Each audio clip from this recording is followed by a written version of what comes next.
दिंडोरी निफाड भागात बिबट्याची दहशत, वन विभागाकडे पिंजरे लावण्याची मागणी। दिंडोरी निफाड तालुक्यातील नांदूर, मधमेश्वर, खानथंडी, गाजरवाडे आणि शिवरे परिसरात बिबट्याचा वावर वाढल्याने नागरिकांमध्ये भीतीचे वातावरण पसरले आहे। रात्रीच्या वेळी नागरिक घराबाहेर पडण्यास घाबरत असून परिसरात दहशतीचे वातावरण आहे। काल रात्री दिंडोरी येथे कॅनल लगत रोहिणी गांगुर्डे व इतर नागरिकांना बिबट्याने हल्ला करण्याचा प्रयत्न केला, मात्र नागरिकांनी प्रसंगावधान राखत मोठ्याने आरडाओरडा केल्याने बिबट्या जंगलात पळून गेला आणि मोठा अनर्थ टळला।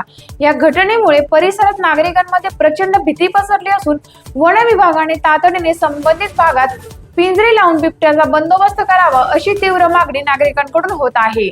वन विभागाने याबाबत त्वरित कारवाई न केल्यास मोठ्या दुर्घटना होण्याची भीती नागरिकांमध्ये व्यक्त होत आहे। टाइम्स ऑफ महाराष्ट्र न्यूज साठी निफाड तालुका प्रतिनिधी योगेश कर्डिले यांचा रिपोर्ट।